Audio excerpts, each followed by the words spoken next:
looking at a math content knowledge question for ASVAB. You get roughly a minute per question to be able to do these. So something like this might be a little bit trickier if you have to do out either the FOIL method or the rectangle method. So I've done a few separate videos, one on each of how to do each of these types of perfect square questions.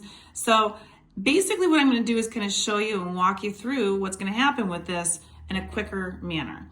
So when I look at this, a squared minus b squared, there is no middle term. So immediately when I look at the three options of these perfect square types of problems, this one right here, the x plus y squared and the x minus y squared, these two are going to end up giving you three terms when you finish. So there would be a third term which would be in between these two terms.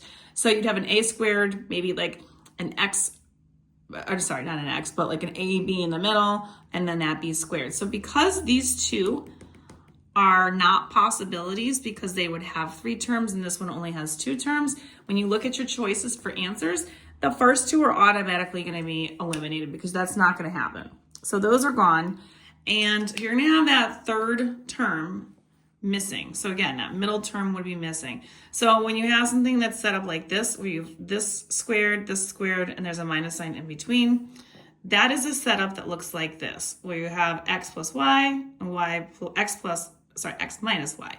So if I look at my two other choices that are left, I do have an a plus b and an a minus b. So that means that C is my correct answer. And if I did have time to go back and check it, I could do the FOIL method out to find out that this does confirm that that is what you get for the answer. And if you want more questions like these, you can find them on my YouTube, Instagram, and TikTok, YouWantAlgebra.